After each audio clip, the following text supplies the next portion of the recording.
what's up? I hope you guys are having a great day. Right now, we're standing at the entrance to the building where Airways Aviation Office is located. And we will be interviewing Mr. Rizwan Taj, who is a Chief Theory Knowledge Instructor at Airways Aviation. As an av geek myself, we have been trying to interview a pilot ever since we started Kudosify. And today, we have finally accomplished that. So without any further ado, let's get right into it. Good morning, sir. How are you today? Very well. Good morning. I'm very well. How are you? We're good, sir.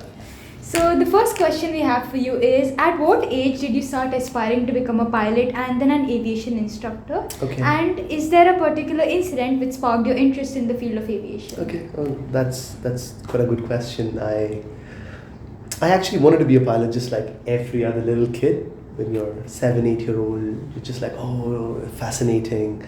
But then I don't think so I took it seriously. When I was 7 and 8, I just said it, oh yeah, I want to be a pilot. And then it was stuck in my subconscious mind for a while. But then right after my high school exams, I was like, I'm going to join a computer science, engineering, just like all my other friends. And then right when I went in for the admissions and I was filling up the application form, all of a sudden I was like, I want to be a pilot. It just, I wasn't thinking about it all my life. But then all of a sudden it came back. And to answer the second part of your question, what sparked? It's actually a funny story. When I went in for the computer science engineering university, whatever, I didn't have a good vibe. So I went and I went to a different university which was for aeronautical engineering. So I was given a tour of the facility. And in the middle of the tour of the facility, the guy who was giving me the tour of the facility in the Aeronautical Engineering Academy said, hey, you look tall, why don't you be a pilot instead? And I look at him saying, that triggered me. And I'm like, do you guys have pilot training programs? And he said, no. Why would you suggest me something you don't even have it in your academy? And the tour of the academy was complete. We go back home. My father is like, oh, the university was great, let's join. And I go home and I tell my mother I want to be a pilot. So that instant just triggered it, and then it just brought back all my childhood memories of how I always wanted to be a pilot. And then so that's what I would say. That's really interesting. As an aviation instructor, what do your responsibilities entail? So as an aviation instructor, the most important responsibility I feel is to make sure that the student is enjoying, definitely learning something new, but the most important thing is the instructor should make sure that the student is not feeling bored, right? A lot of students have told me that, oh, aviation is, you have to study so much, so there's always that pressure. But then you have to try to make it fun. You have to try to make it in a way it's gonna be in his memory for a long time. So what I'm trying to say is, whatever you study as a student pilot, you have to use it every single day to fly a plane. And imagine if you make a mistake, or you don't remember something. It's not conventional schooling, it's not conventional style studies where you got 45% and you passed. The passing score is 75% in aviation. And that's why I would say the most important role of an instructor is to make sure that they can study and also enjoy what they're studying. That's the most important role. That's right. As students ourselves, we personally find the classes fun where the teacher is more interactive and we actually enjoy learning. Exactly. If they're just teaching, it's really boring for True, us. true. That's absolutely So true. the next question we have is, have you flown all types of aircrafts, Okay. and which one of them is your favorite type? Okay. So as a pilot, so I'm working as a pilot instructor, right? So as an instructor, you get to fly the smaller planes which are used for training. The Cessna 172s, the Cessna 182, the Diamond DA-40, Diamond DA-42. These are the planes I commonly fly as an instructor. But then if you look at it from all the other planes I've flown a King Air and Cessna Caravan. I have never flown for an airline. I completed my pilot training and I became an instructor. I've been working for the last 9 years now as an instructor. So I've never flown any A320s. I've done the type ratings, the A320 type rating, which is a realistic simulator, but I never wanted to be an airline pilot, So the kind of aircrafts I've flown are only the training related aircrafts. So, as a pilot, you would have traveled to a few countries, right? So, which one is your favorite? My favorite country of all has to be Montenegro. I spent 2.5 years there because I loved it so much. I've traveled to most of the countries in Europe, Asia, North America, and Montenegro was the most amazing, I would say. My wife and I both lived in Montenegro for 2.5 years. So, as an academy, as a global academy, we had locations, number of places across the globe. So, they would ship me off to Airways Aviation Academy in Montenegro, sometimes UK, sometimes in Spain. So, that took me around the places, and Montenegro would be the most favorite. And to answer your other question, if I had to choose one of my most favorite aircraft, I would say the Citation Supreme private jet, which is just an ultimate aircraft to fly. Or to just fly as a passenger as well. Yeah. So, do you think movies made on the life and struggles of a pilot, for example, Runway 34, Neerja, Airlift, and many more, truly capture the essence of aviation, or is there much more to being a pilot? Definitely, you've mentioned some of the most amazing aviation movies. Top Gun, to top it all off, would be my most favorite aviation movie. But yes, to talk about those movies specifically, I've had some problems with some of those movies, without pointing out which one, that they haven't completely shown the right facts. Sometimes it's for the sake of entertainment, they would actually go way overboard, or they would just completely understate the facts. So, as an aviation expert, as an instructor, as a pilot myself for the last 9 years, I don't think the aviation movies have done the right justice. There's a lot more. I'm going to be making some of these YouTube videos about what is believable and what's not in most of these aviation movies very soon. And I've had this problem for the last few years that the movies are not doing justice to aviation. There's a lot more. They have inspired a lot of people, that's great. But there's a lot of facts which they are not completely showing in the right way possible. So would you want to maybe give an example? Yeah, a lot. I mean, Runway 34 as the first name you mentioned, right? When I was sitting and watching the movie, I found so many errors in the movie and the way he's closing his eyes and flying. Okay, there's a concept of instrument flight training where you cannot see anything and there's bad visibility. You're in a foggy condition, but that doesn't mean you close your eyes and fly. You're looking at your instruments and you're following the radio signals. You're following the ILS instruments and following the needles and lights, and you're guided by the radio devices. You're listening to the sounds. But the movie just took it to a completely different entertaining level. But now that's misguiding. A lot of students now who join the training are always asking, oh, so when is the part where we can try? I'm like, that doesn't exist. You can never fly with your eyes closed. Even if you don't see anything outside the aircraft, you still have to look at the cockpit instruments and fly on those red dots. So that's one of the examples I would say. Or some of the other examples where some of the Hollywood movies, even the 2012 movie, the name of the movie 2012, and the plane was just pitching up. I mean, there's something called as a stall. Above 13 degrees of pitching up the nose, the plane will fall like a piece of rock. You can't just keep pitching the plane up like a rocket trying to leave the planet Earth. There's something called as a critical angle. You go up to 13 degrees and the plane starts buffeting and then boom, it falls down. But some of the movies just show you that they keep pitching up, and it's a lot of mistakes in the movies, I would say. That's fair.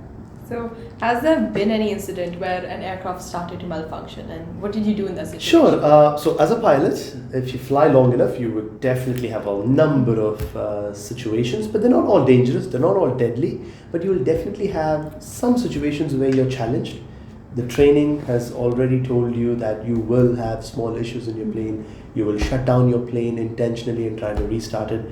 Just last week, I was flying over Abu Dhabi. My friend and I, we practiced some of the stalls. I've made a video about it and posted on Instagram as well, where we intentionally shut down the engine, start falling down for a while, and then restart and do the stall recovery. So this is intentional. Now, to answer your question, something unintentionally happening in real life, I've had a complete radio failure.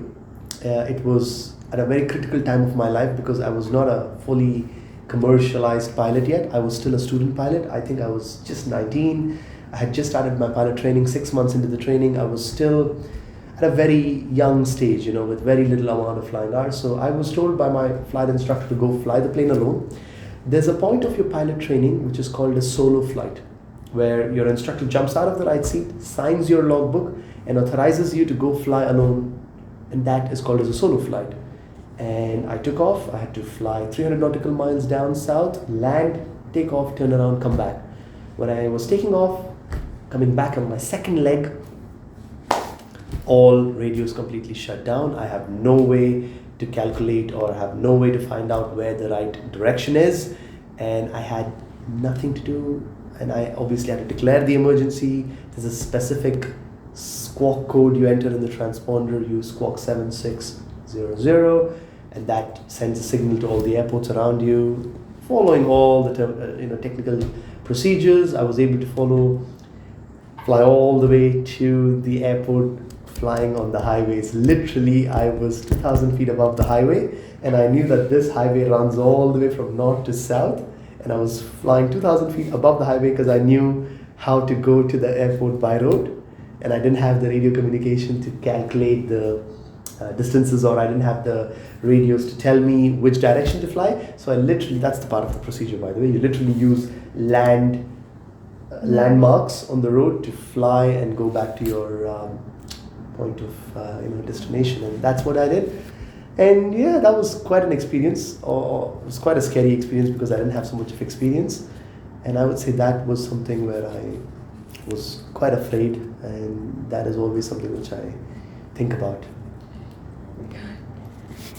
So has there ever been a time where you were nervous to land on a particular runway due to its height and length, or the climatic conditions at that time? Yeah, definitely. So every pilot, I'm not special in any way, all pilots have gone through these things, because you're gonna be training for something called as a short field takeoff, soft field takeoff, short field landing, soft field landing. So there are these 4 different types of procedures you practice as a student, and as an instructor I trained that as well. And a soft field landing is imagining that the field is a grass or sand or gravel, and we land the aircraft assuming it's a soft field. And then short field landing is you're assuming that the runway is much shorter. So before you do it on a real short runway, what we do is, on a real runway, every stripe, every white line on the center has a certain feet. So we calculate 100 feet every time, for example. So the instructor tells you, I need you to land the aircraft on the number of the runway, the runway number 7, 8, blah, blah, blah, or runway 3, 4, the numbers written on it. So they'll give you a target, land the plane at that point of the runway, and bring your plane to a complete stop before the 5th, 6th, or the 10th white stripe. This is how you practice for it, and you've done it already. So when you are forced to land on a very small runway, it pretty much becomes a repetitive process. It's not so scary unless the weather is bad, unless there's another emergency, unless you already have an engine failure, right? Something adds to it.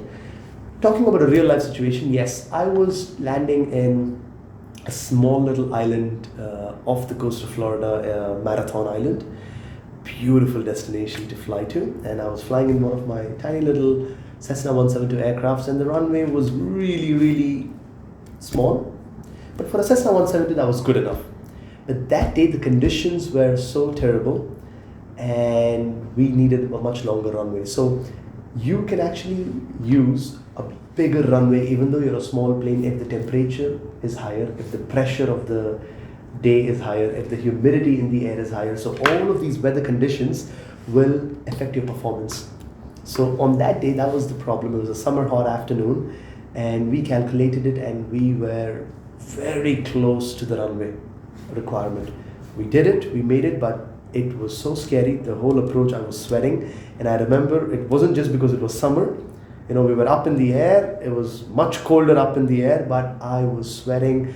I was tense because we knew that we had a very small margin of error. And then coming in, we did a beautiful landing, and we stopped right before the edge of the runway because it was an island, right? So the runway was pretty much, if you don't stop at the end of the runway, you go straight into the water after a few feet of sand. So that was quite a scary experience, but it was a lovely experience, I would say. So, what is your greatest achievement? Something you're the most proud of in the industry of aviation? Wow. Never thought about that question, but if I have to pick, it's been a number of achievements. I've been working as an instructor. I've also been working as a airways aviation licensee manager. I've been working as selections and admissions manager. So there's been a number of different departments I've worked with over the last 8 years, 9 years with airways aviation. But if I have to choose, do you mean In my company or just generally in aviation? In general. In general, wow, okay, I need to think about this, but I think the best achievement I would say is, I wouldn't say just one, I would say a category, right? So I would choose the category where I get this amazing feeling when a student calls me a year or 2 years later. Just recently this happened, I posted about it on my Instagram and I was so happy I tagged the student, and Omar messages me and he's already an instructor now. And he's teaching a lot of students, and then he messaged me saying that I remember every single thing you taught me on the day one, and to this day every new student I meet I teach them and I tell them exactly what you told me. And that was such a moment for me that it gave me goosebumps. I was almost emotional, and this happens to me every few months when some of my success story students call me and say I'm flying for such and such airline, but not a lot of students had called me saying that I am now an instructor and I'm now learning from what you had told me. So that was, I would say that was better than any of the other students who called me and said now I'm flying for such and such airline. But this student calling me and saying that I look up to you as an instructor and I'm now going to convey the same way of teaching to my students, and that was just I would say that was the biggest, that made me feel like I've created a difference in someone's life. So that I have to say was the biggest accomplishment, I would say. Yeah. And so, what is one thing you like the most about being an aviation instructor, other than? I would say most of those reasons I just mentioned, that it's the students, the passion, but most importantly, being an instructor, I love it because I'm doing something which I love doing. I'm working, but I don't feel like it's work. I go meet students, I love to socialize, I'm talking to students, I'm explaining, I'm being their friend more than anything. So I would say that's the most important part about, and the most important part for me about being an instructor. So, with the fast development of artificial intelligence, what do you think will be the future of the aviation industry? So, the military, let's address the elephant in the room, right? Aircrafts have been flown for the last 10 years without pilots. In the military, you can call it drone, you can call it the fighter jets doing their rounds. The technology does exist, but I don't see that happening in the civil aviation department anytime soon, because even now, some of the brand new aircrafts have category 3 ILS approaches, which if you install the autopilot can go all the way to the runway, touchdown, auto reverse thrust, all of that. The technology does exist. The regulations are not going to allow you to use it for civil aviation for quite some time. So as of now, I may be wrong in 50 years if somebody is watching this video, but as of now, I would say at least for the next 2-3 decades, I don't see the AI or the fully automated aircrafts. The technology does exist. The militaries, yes, have been using it. They'll probably use it more often. But in the civil aviation industry, not so much. Because imagine this. Let's say we go to the airport today and you're boarding the aircraft and they tell you that there's no pilot in the plane. Even I know the technology exists and I know the technicalities about it, and even I would be scared to continue boarding the aircraft. So that being said, the Civil Aviation Ministry, the ICAO, the International Civil Aviation Organization across the globe, who manages all the civil aviation aircrafts and the rules, are not going to approve that anytime soon. But eventually, I would say that I have already read something in the news that very soon they're going to go from having mandatory 2 pilots to having 1 mandatory pilot. But again, that will take some time as well. But I think that's more realistically going to happen compared to the AI, which is not something I would see happening anytime soon. I think it would also give a lot of precision, because we have one robot which can give precise answers, and then we have one person. Yeah, the thing is, having a human being is definitely, yes, humans have made a lot of mistakes in previous air crashes. They always, most of the time, blame it on the human error and stuff, but they're only talking about the accidents and showing how many of those accidents were human error. But then look at all the non-accidents or the close calls or the incidences where the crash almost happened but the pilot saved it. Those are in the millions, right? But people only focus on, we had 100 air crashes in the last, let's say, 5 years. Out of them, 70 of them were human error and 30 of them were malfunction of the engine, for example. But then let's also look back and say, we had 5 million successful flights this year, for example, and then most of them had something wrong in the flight, but they still never even made the passengers feel that there was a problem in the plane. A lot of times you're flying the plane, I can guarantee you that something was wrong and you had no idea. You thought it was the most beautiful flight, but the pilot knew something was wrong and he handled it, he tackled it in the right way, and the day was saved, but nobody even knows about it and nobody talks about it. That's why the statistics are not really accurate, I would say. Okay.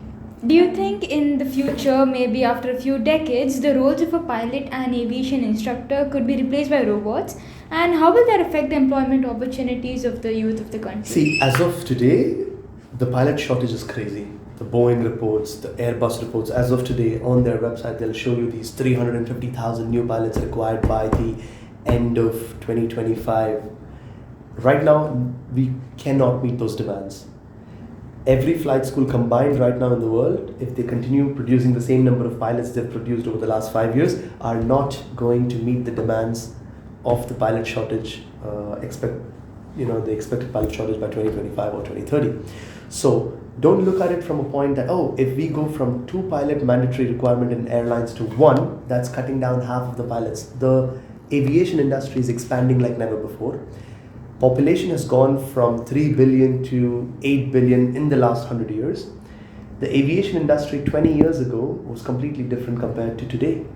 Every 15 years, this is statistics from the official ICAO websites, every 15 years, the aviation industry has doubled every 15 years. So the way I'm seeing is, yes, in the next 15 years, the aviation industry is going to be doubled. Right now, we have 1,000 aircrafts in a country. They'll have double that, or even much more. But the pilot shortage is also going to be, you'll need double the pilots. So in the next 15, 20 years, if it goes from 2 mandatory pilots to 1 mandatory pilot, yes, you've reduced the number of pilots required, but the number of aircrafts have increased, right? Think about this, 25 years ago, I'm sure your parents know about this, or you might have also heard about this. I remember going to the airports when I was a 12-year-old kid. 15 of our relatives going to see off one person going in the plane, and it was a big deal. Flying was a big deal. Today, people travel in pajamas. People would be dressed up in suits. Not sure if you guys have seen those days, but I remember those days when you go to the airport, everyone walking out is dressed to the occasion as if they're walking in to a wedding or an office meeting. Today, go to the airports, people are in shorts, chappals, slippers, like horrible. So it's no longer an occasion. Flying 20 years ago was something different. A flight ticket from Paris to New York 25 years ago was $1,500 US. Today it's lesser than that, even after comparing for the entire currency value exchange, and if you think about the sessions and all that. So today, back then $1,500 for a ticket was today's $20,000. So what I'm trying to say is the flight ticket charges have reduced. The number of planes have increased drastically. Flying has just become like taxis. So it's only going to expand. The aviation industry has just started exploding in the last 20 years. So the number of pilots required is going to be so high that even if they reduce the number of pilots every aircraft requires, you'll still have pilots. So nothing to worry about the employment, I would say. If you had the choice and the resources to, would you ever try to change your career? No. If I would go back in time, I would do a few things differently. Like I did certain training before. I would have done my instructor ratings much earlier. I would have done it in a different country than I did. A few different stuff. But I would still do the same pilot training. I would still be, in the same industry. Our final question is, what do you think is the most important thing for aspiring pilots, and what is one message you would like to tell them? So this is always what I tell all my students when we start the pilot training classes on day one. You only need 3 things to be a pilot, right? Not your math and physics skills, not the money. Yes, all of those are secondary. You need them, but they're all secondary. But the most important 3 things you need to be a pilot is passion. You have to be crazy about it. You need to be passionate about it. As someone very famous said, most of you guys know who this is, but a very famous quote from a very famous person: if it's the kind of dream that doesn't let you sleep, welcome to the world of aviation, right? So if aviation is the kind of dream that doesn't let you sleep, you have the right passion. If it's the kind of dream you see while you're sleeping, that's not good enough, right? So that level of passion. Next is persistence. You have to keep trying. You have to have that attitude of, I'm going to keep persisting. I'm going to keep trying. I'm going to keep trying. Being persistent is very important to be a pilot. And finally, patience. So the 3 P's to become a successful pilot is the passion, persistence, and patience. If you have these 3 qualities, you can learn the math and physics, you can learn the hand-eye coordination, you can arrange the money. All of that is secondary. And that's my final message I'd like to leave you guys with, or anybody watching this, anybody who wants to be in the aviation industry. If you have these 3 qualities, then you have what it takes to be a pilot. Thank you so much. And if you have anything else, feel free to contact me and I'll be more than happy to answer any more questions. Thank you. Thank you so much for joining us today, and I'm sure this video will give a lot of insight for all the app geeks out there. Thank you so much for watching. Please like, share, and subscribe.